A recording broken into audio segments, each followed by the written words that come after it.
तो हिंदी व्याकरण में हमने आपको वर्ण, अक्षर, शब्द और वाक्य पहले पढ़ा चुके क्या नहीं? सबको हमने अलग अलग पढ़ाया, वर्ण को अलग, अक्षर को अलग, शब्द को अलग और आज इन चारों को एक साथ पढ़ेंगे। कैसे? इससे क्या होगा, इन चारों में क्या अंतर है वो अपन को समझ में आ जाएगा। वर्ण में, अक्षर में क्या अंतर है, अक्षर में, शब्द में क्या अंतर है, शब्द में और वाक्य में क्या अंतर है।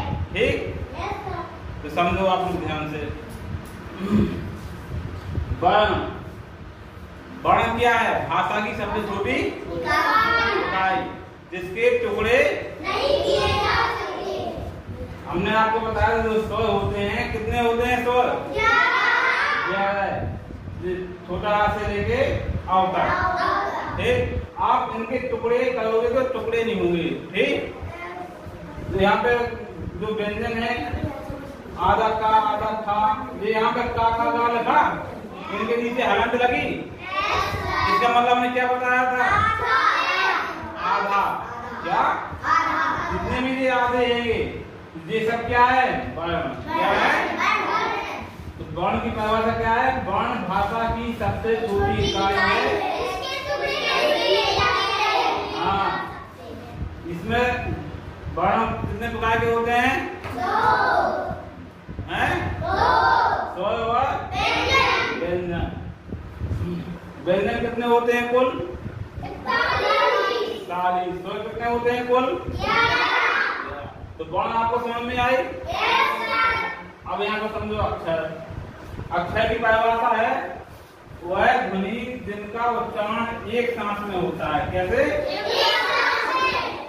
एक सांस में होता है, बोलने के लिए रुकावट ना आए, इसको बोलते हैं एक सांस में उच्चारण। रुकावट नहीं आनी चाहिए बोलने में। जैसे आ, ई, उ, आपको इनको बोलने में आप रुकावट नहीं आ रहा है, एक साथ में बोल रहे हैं अपन लोग। फिर देखो यहाँ पे क, ख, ग, घ, ये सब क्या है? अक्षर। क्या है? तो यहाँ पे भी हमने का लिखा, यहाँ पे भी हमने का चा लिखा। इन दोनों में क्या अंतर दिख रहा है आपको? इसमें आधे हैं और इसमें पूरे हैं। यहाँ पे आधा करने के लिए हमने यहाँ पे क्या लगाया? हलंत। इसमें लगी हलंत। तो ये क्या है? पूरे हैं। तो ये क्या है? अक्षर। क्या है ये? दोनों में अंतर समझ में आया? आप जो यहाँ पे जो आधे हैं इनमें हम छोटा आ को लगाएंगे तो ये बन जाएंगे पूरे। देखो यहाँ पे आधा का है, आधा का में हम छोटा आ जोड़ेंगे तो क्या बनेगा? क्या बनेगा? का। और जैसे हम उसमें चा में आधे चा में जोड़ दो तो क्या बन जाएगा? पूरा चा बन जाएगा। यहाँ पे आधे हैं इसलिए क्या है? वर्ण।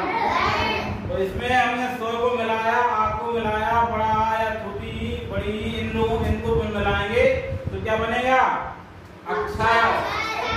तो एक ही समझो यहाँ पे कि व्यंजन में स्वर को मिलाने पर क्या बनता है?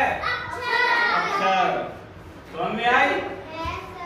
व्यंजन में जब हम स्वर को मिलाते हैं, मात्राओं को मिलाते हैं तो क्या बनता है? अक्षर। तो अक्षर और वर्ण में अंतर समझ में आया? अब आगे बढ़े। शब्द। शब्द की परिभाषा है दो या दो से अधिक वर्ण या अक्षर। दो या दो से अधिक क्या? वर्ण या अक्षर के सार्थक समूह को शब्द कहते हैं। तो यहाँ पर सार्थक का मतलब क्या है? जिसका अर्थ हो। जैसे में हमने लिखा जल। क्या? जल का अर्थ होता है पानी। क्या होता? पानी को बोलते जल। तो जल में देखो यहाँ पे हमने जल में कितने वर्ण हैं? 4। यहाँ हमने जल को तोड़ा, वो किया ना, बड़ विक्षेपण किया। क्या? तो आधा जा प्लस छोटा प्लस आधा ला प्लस आ। तो कितने 1 2 3 4 वर्ण कितने हैं?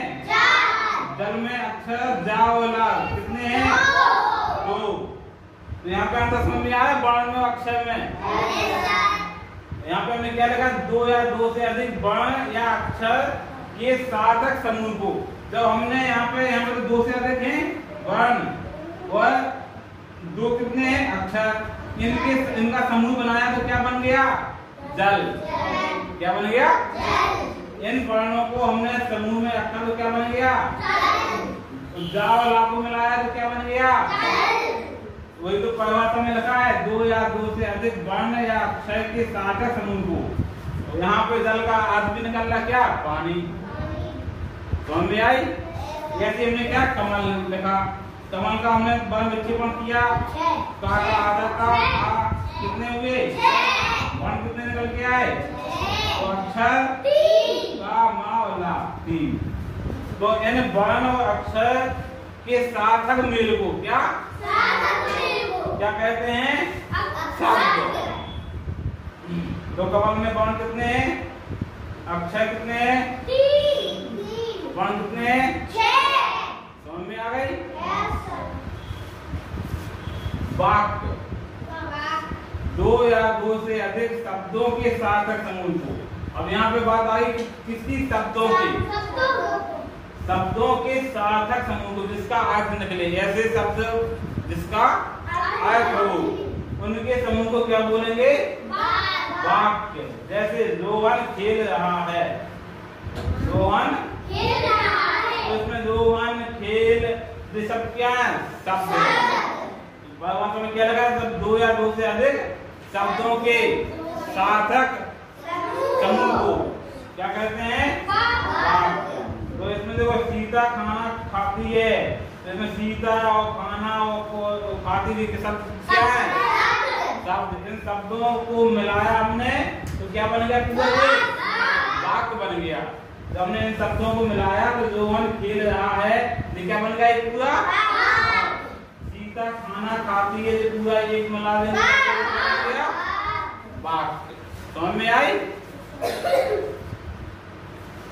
तो वर्ण, अक्षर, शब्द और वाक्य चारों आपको एक साथ समझ में आ गए? भाषा की सबसे छोटी इकाई क्या है? उससे बड़ी इकाई अक्षर। वह जिनका उच्चारण एक साथ में होता है। ठीक। अक्षर से बड़ी इकाई क्या है? शब्द किससे मिलकर बना होता है? हाँ, पूजा के लिए शब्द किससे मिलकर बना होता है? वर्ण और हाँ, शब्द से बड़ी इकाई वाक्य। तो वाक्य किससे मिलकर बना होता है? नहीं, ये शब्दों से। किससे? शब्दों से मिलकर क्या बनता है? वाक्य। समझ में आ गई?